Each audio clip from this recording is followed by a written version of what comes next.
सर्वमंगल मांगल्ये शिवे सर्वार्थ साधिके शरण्ये त्र्यंबके गौरी नारायणी नमोस्तुते।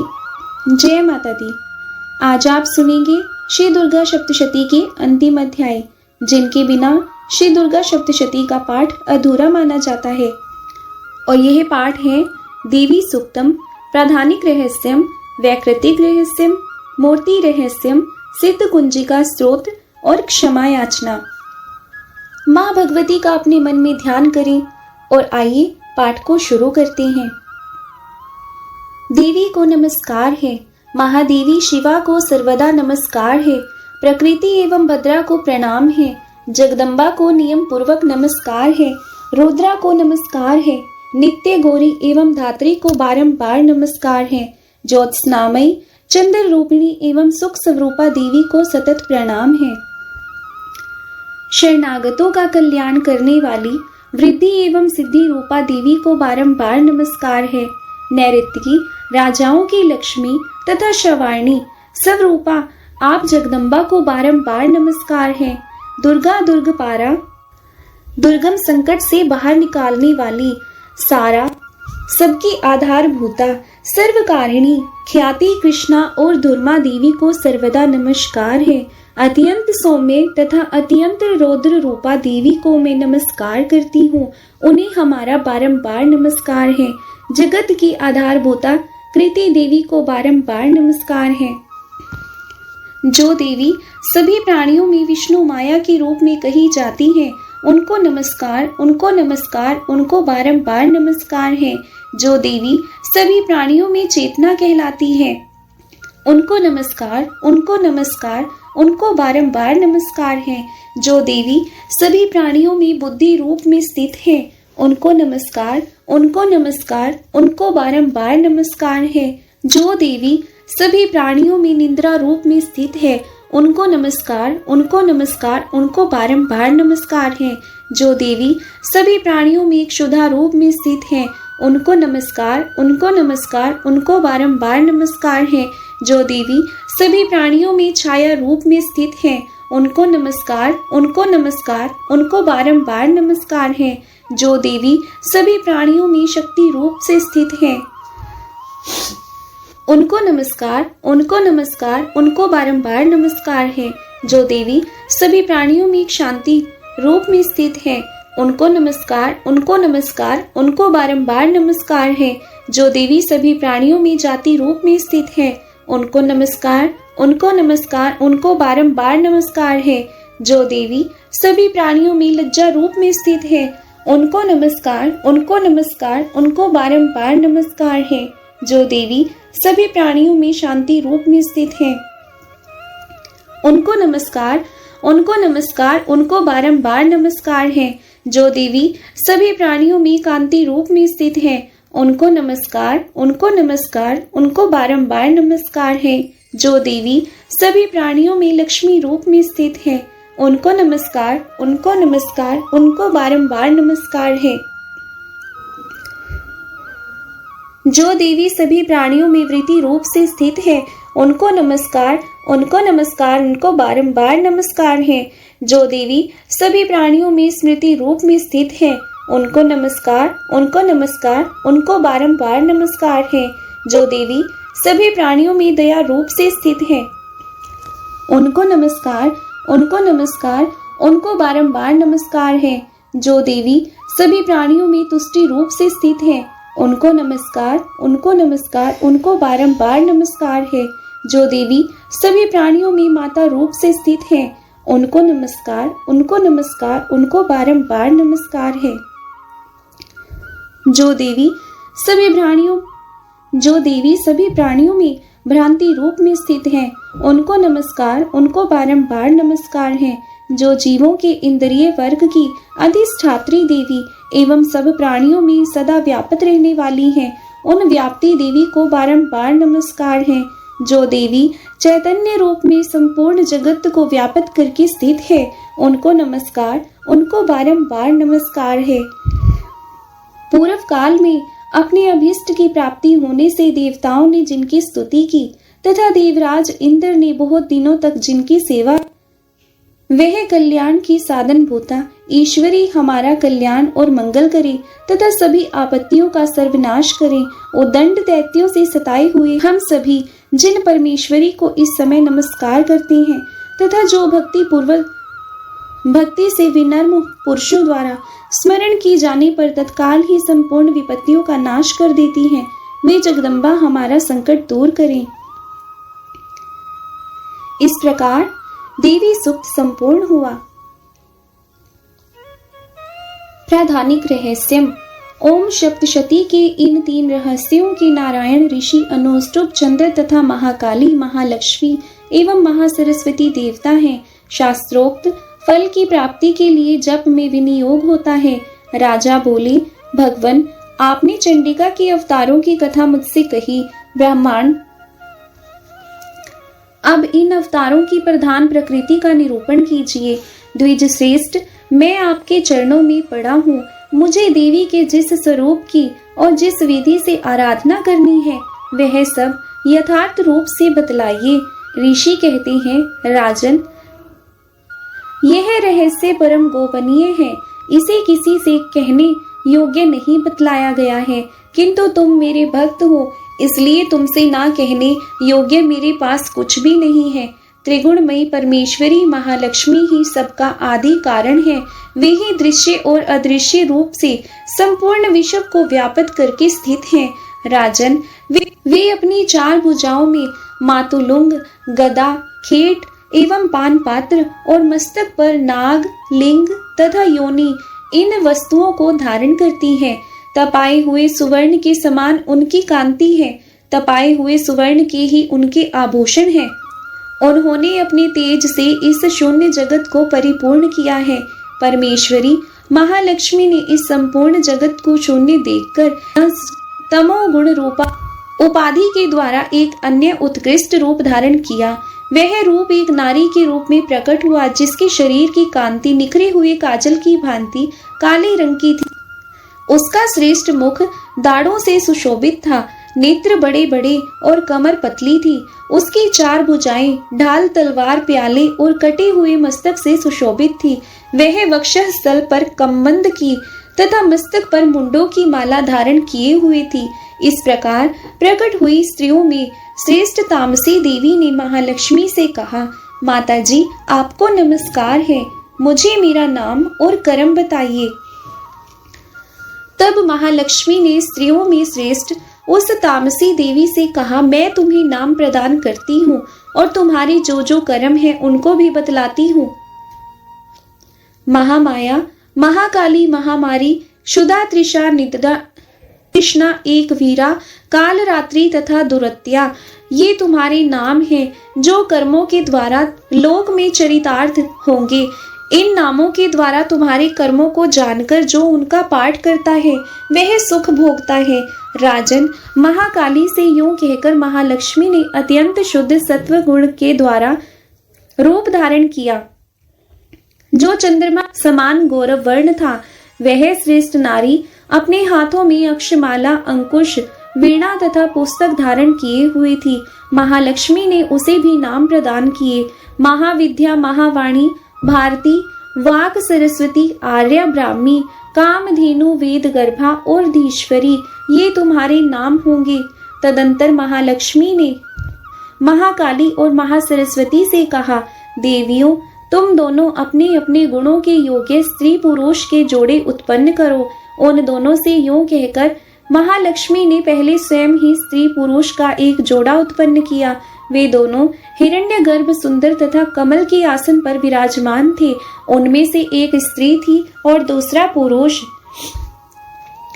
तत्पश्चात माता महालक्ष्मी ने पुरुष को पर ब्रह्मांड, विधि, विरंच तथा धात इस प्रकार संबोधित किया और स्त्री को श्री, पद्मा, कमला, लक्ष्मी इत्यादि नाम से पुकारा। इसके बाद महाकाली और महासरस्वती ने भी एक एक जोड़ा उत्पन्न किया। इनके भी रूप और नाम मैं तुमसे बतलाता हूँ। महाकाली ने कंठ में नील चिन्ह से युक्त लाल भुजा, श्वेत शरीर और मस्तक पर चंद्रमा धारण करने वाले पुरुष को तथा गोरे रंग की स्त्री को जन्म दिया। वह पुरुष शंकर रुद्र, स्थाणु, कपर्दी और त्रिलोचन के नाम से प्रसिद्ध हुआ तथा स्त्री के त्रयी विद्या, कामधेनु, भाषा, अक्षरा और स्वरा ये नाम हुए। राजन, महासरस्वती ने गोरे रंग की स्त्री और श्याम रंग के पुरुष को प्रकट किया। उन दोनों के नाम भी मैं तुम्हें बतलाता हूँ। उनमें पुरुष के नाम विष्णु, कृष्ण, ऋषिकेश, वासुदेव और जनार्दन हुए तथा स्त्री उमा, गौरी, सती, चंडी, सुंदरी, सुभगा और शिवा इन नामों से प्रसिद्ध हुई। इस प्रकार तीनों युवतियां ही तत्काल पुरुष को प्राप्त हुई। इस बात को ज्ञान नेत्र वाले लोग ही समझ सकते हैं, दूसरे अज्ञानी जन इन रहस्यों को नहीं जान सकते।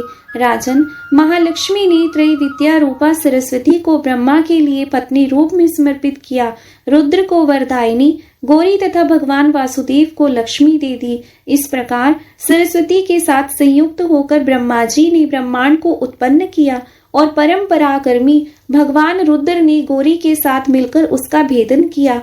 राजन, उस ब्रह्मांड में प्रधान आदि कार्य समूह पंच महाभूतात्मक जगत की उत्पत्ति हुई। फिर लक्ष्मी के साथ भगवान विष्णु ने उस जगत का पालन पोषण किया और प्रलय काल में गौरी के साथ महेश्वर ने उसी संपूर्ण जगत का संहार किया।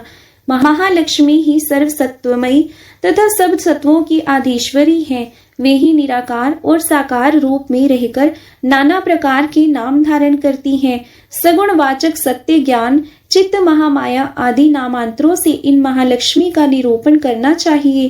केवल एक नाम से अथवा अन्य प्रत्यक्ष आदि प्रमाण से उनका वर्णन नहीं हो सकता।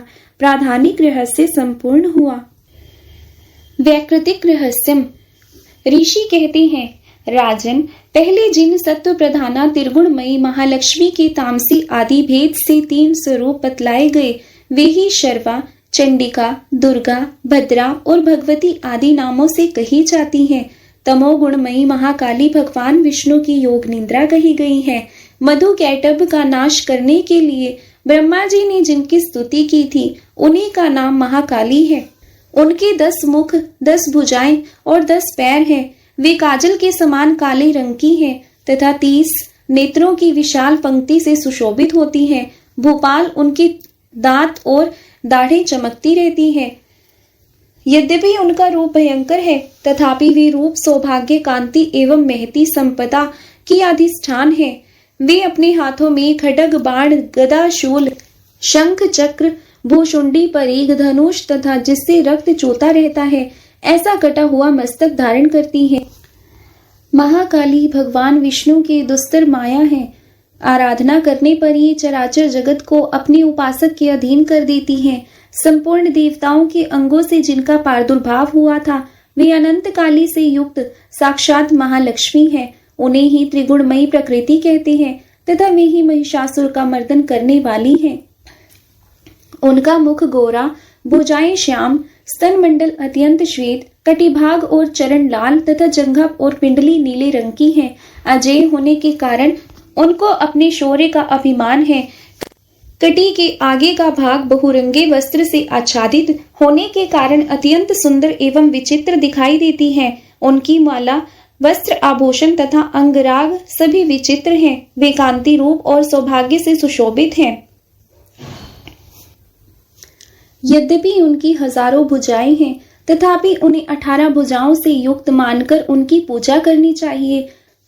अब उनके दाहिने और के निचले हाथों से लेकर बाईं ओर के निचले हाथों तक में क्रमशः जो अस्त्र है उनका वर्णन किया जाता है।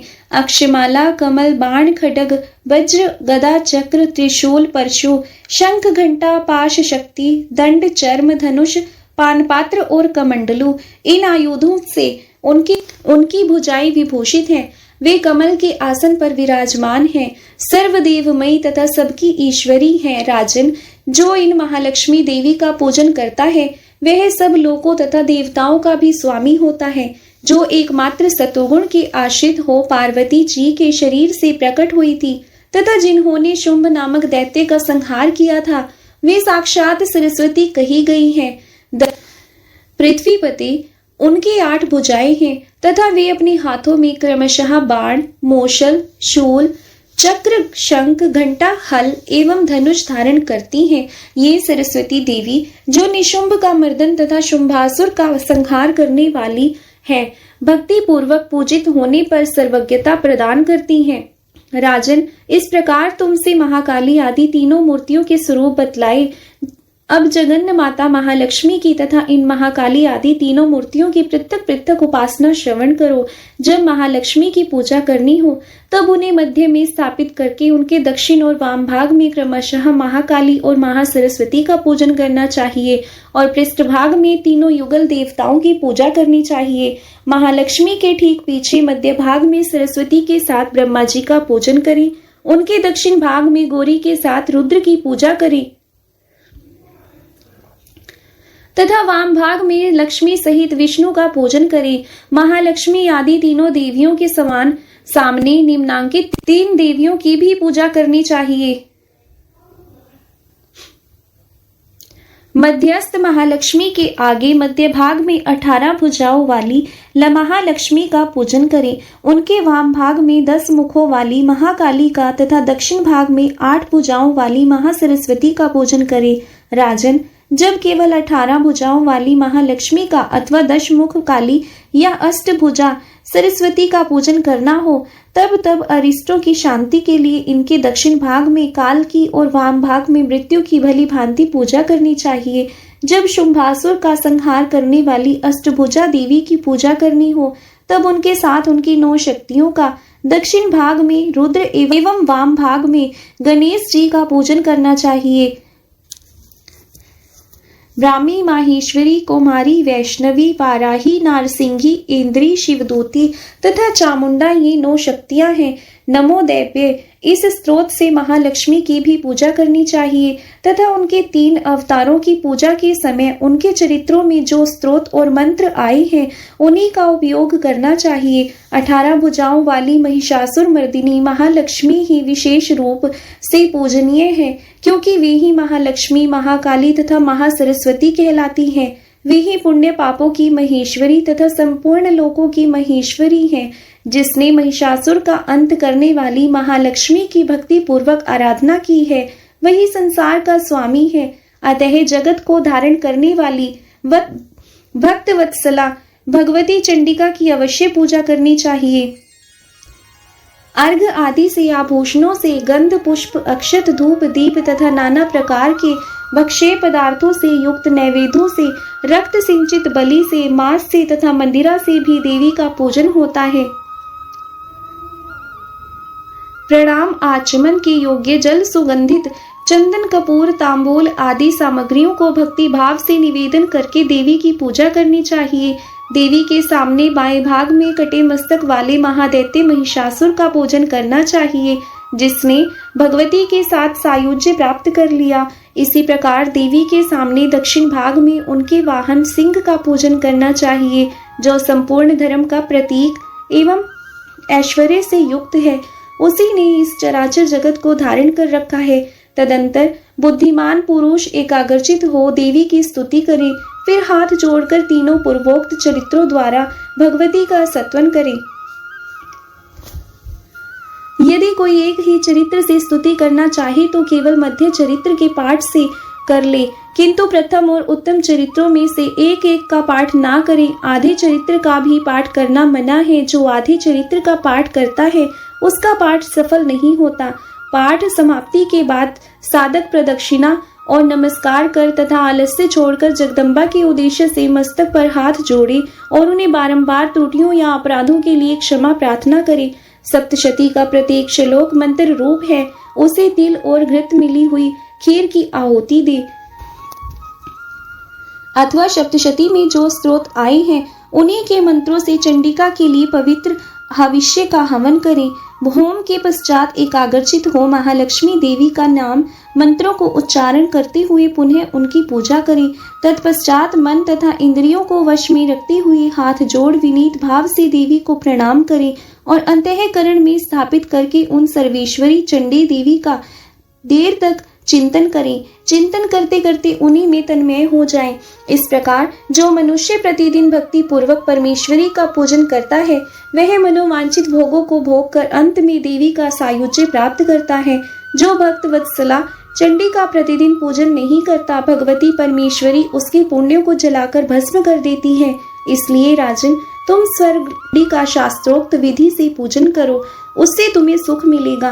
वैकृतिक रहस्यम संपूर्ण हुआ। मूर्ति रहस्य। ऋषि कहते हैं, राजन, नंदा नाम की देवी को जो नंद से उत्पन्न होने वाली है, उनकी यदि भक्ति पूर्वक स्तुति और पूजा की जाए तो वे तीनों लोकों को उपासक के अधीन कर देती हैं। उनके श्रीअंगों की कांति कनक के समान उत्तम है।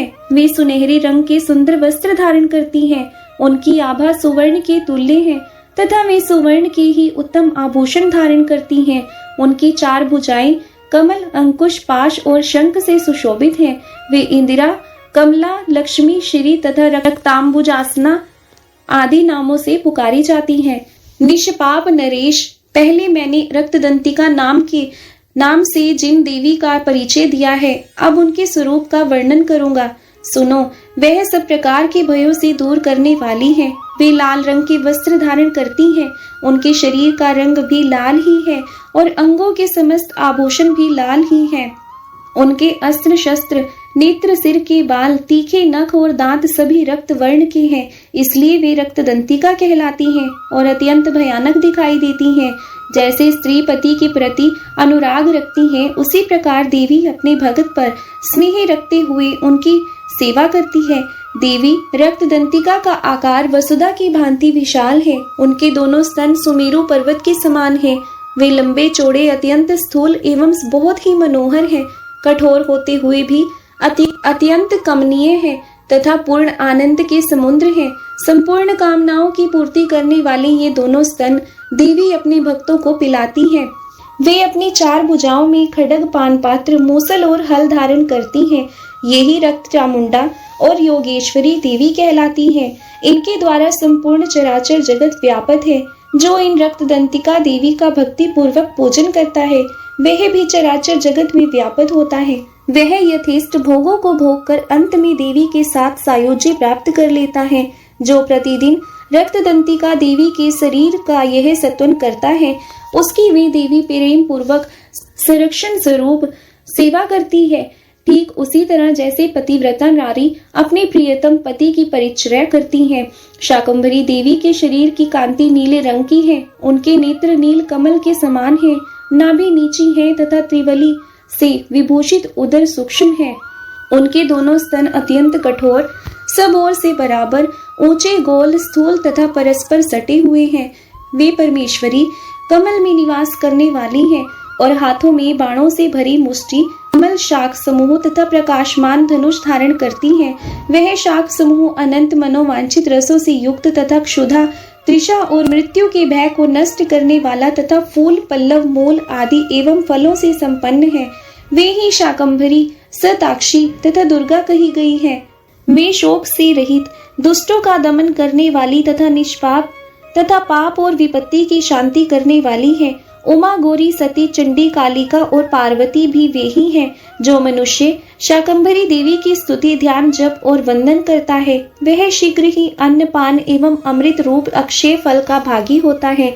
भीमा देवी का वर्ण भी नील है। उनकी दाढ़ी और दांत चमकते रहते हैं। उनके नेत्र बड़े बड़े हैं। स्वरूप स्त्री का है।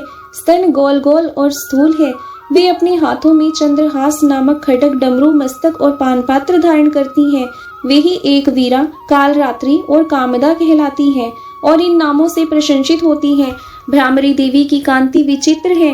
वे अपने तेजोमंडल के कारण दुर्धर्ष दिखाई देती हैं। उनका अंगराग भी अनेक रंग का है तथा वे चित्र विचित्र आभूषणों से विभूषित हैं। चित्र, भ्रमर, पाणी और महामारी आदि नामों से उनकी महिमा का गान किया जाता है। राजन, इस प्रकार जगन्य माता चंडिका देवी की ये मूर्तियां बतलाई गई हैं, जो कीर्तन करने पर कामधेनु के समान संपूर्ण कामनाओं को पूर्ण करती हैं। यह परम गोपनीय रहस्य है। इसे तुम्हें दूसरे किसी को नहीं बतलाना चाहिए। दिव्य मूर्तियों का यह आख्यान मनोवांछित फल देने वाला है। इसलिए पूर्ण प्रयत्न करके तुम निरंतर देवी के जप में लगे रहो। सप्तशती के मंत्रों के पाठ से मनुष्य 7 जन्मों में उपर्जित ब्रह्म हत्या सदृश घोर पात को एवं समस्त कल्मशों से मुक्त हो जाता है। इसलिए मैंने पूर्ण प्रयत्न करके देवी के गोपनीय से भी अत्यंत गोपनीय ध्यान का वर्णन किया है, जो सब प्रकार के मनोवांछित फलों को देने वाला है। उनके प्रसाद से तुम सर्वमान्य हो जाओगे। देवी स्वरूपमयी है तथा संपूर्ण जगत देवी मैं है, अतः मैं उन विश्व रूपा परमेश्वरी को नमस्कार करता हूँ। मूर्ति रहस्य संपूर्ण हुआ। अब सुनिए सिद्ध कुंजिका स्तोत्र। शिवजी बोले, देवी सुनो, मैं उत्तम कुंजिका स्तोत्र का उपदेश करूंगा, जिस मंत्र के प्रभाव से देवी का जप पाठ सफल होता है। कवच, अर्गला, कीलक, रहस्य, सुक्त, ध्यान, न्यास, यहाँ तक कि अर्चन भी आवश्यक नहीं है।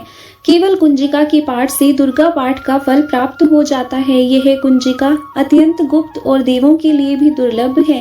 हे पार्वती, इसे सवयोनि की भांति प्रयत्न पूर्वक गुप्त रखना चाहिए। यह उत्तम कुंजिका स्त्रोत केवल पाठ के द्वारा मारण, मोहन, वशीकरण, स्तंभन, उच्चाटन आदि अभिचारिक उद्देश्यों को सिद्ध करता है। मंत्र में आए बीजों का अर्थ जानना ना संभव है, ना आवश्यक और ना वंचनीय, केवल जप पर्याप्त है। हे रुद्र रूपिणी, तुम्हें नमस्कार है। हे मधु दैत्यों को मारने वाली, तुम्हें नमस्कार है। कैटभ विनाशिनी को नमस्कार है। महिषासुर को मारने वाली देवी, तुम्हें नमस्कार है। शुंभ का हनन करने वाली, निशुंभ को मारने वाली, तुम्हें नमस्कार है। हे महादेवी, मेरे जप को जागृत और सिद्ध करो। एमकार के रूप में सृष्टि स्वरूपिणी, ह्रीम के रूप में सृष्टि पालन करने वाली, क्लीम के रूप में काम रूपिणी, की बीज रूपिणी देवी, तुम्हें नमस्कार है। चामुंडा के रूप में चंड विनाशिनी और एमकार के रूप में तुम वर देने वाली हो।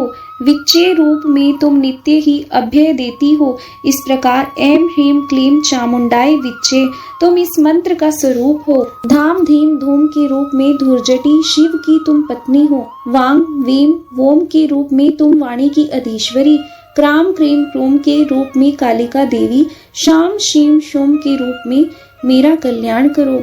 हुम हुम हुमकार स्वरूपिणी, जन जन जन जंभ नांदिनी, भ्राम भ्रीम भ्रूम के रूप में हे कल्याणकारिणी भैरवी भवानी, तुम्हें बार बार प्रणाम।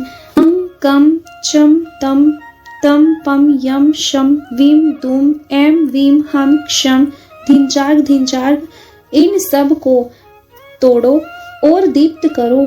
करो स्वाहा। पाम पीम पूम के रूप में तुम पार्वती पूर्णा हो। खाम खीम खोम के रूप में तुम खेचरी तथा खेचरी मुद्रा हो। साम सीम सोम सब रूपिणी सप्तशती देवी के मंत्र को मेरे लिए सिद्ध करो। यह कुंजिका स्त्रोत मंत्र को जागाने के लिए है। इसे भक्तिहीन पुरुष को नहीं देना चाहिए। हे पार्वती, इसे गुप्त रखो। हे देवी, जो बिना कुंजिका की सप्तशती का पाठ करता है उसे उसी प्रकार सिद्धि नहीं मिलती जिस प्रकार वन में रोना निर्थक है। इस प्रकार श्री रुद्र यामल के गौरी तंत्र में शिव पार्वती संवाद में सिद्ध कुंजिका स्त्रोत संपूर्ण हुआ। जय माता दी। आइए अब माँ भगवती से क्षमा प्रार्थना करते हैं। परमेश्वरी, मेरे द्वारा रात दिन सहस्त्रों अपराध होते रहते हैं। यह मेरी दासी है, यूं समझकर मेरे उन अपराधों को तुम कृपा पूर्वक क्षमा करो। परमेश्वरी, मैं आवाहन नहीं जानती, विसर्जन करना नहीं जानती तथा पूजा करने का ढंग भी नहीं जानती, क्षमा करो। देवी सुरेश्वरी, मैंने जो मंत्रहीन, क्रियाहीन और भक्तिहीन पूजन किया है वह सब आपकी कृपा से पूर्ण हो। सैकड़ों अपराध करके भी जो तुम्हारी शरण में जा जगदम्बा कहकर पुकारता है उसे वही गति प्राप्त होती है जो ब्रह्मादि देवताओं के लिए सुलभ नहीं है। जगदम्बिके, मैं अपराधी हूँ किंतु तुम्हारी शरण में आई हूँ। इस समय दया की पात्रा हूँ, तुम जैसा चाहो वैसा करो। देवी परमेश्वरी, अज्ञान से, भूल से तथा बुद्धि भ्रांत होने के कारण मैंने जो न्यूनता या अधिकता कर दी हूँ वह सब क्षमा करो और प्रसन्न हो। सच्चिदानंद स्वरूपा परमेश्वरी, जगन्न माता कामेश्वरी, तुम प्रेम पूर्वक मेरी यह पूजा स्वीकार करो और मुझ पर प्रसन्न रहो। देवी सुरेश्वरी, तुम गोपनीय से भी गोपनीय वस्तु की रक्षा करने वाली हो। मेरे निवेदन किए हुए इस जप को ग्रहण करो। तुम्हारी कृपा से मुझे सिद्धि प्राप्त हो। इस प्रकार दुर्गा सप्तशती पाठ संपूर्ण हुआ। जय माता दी।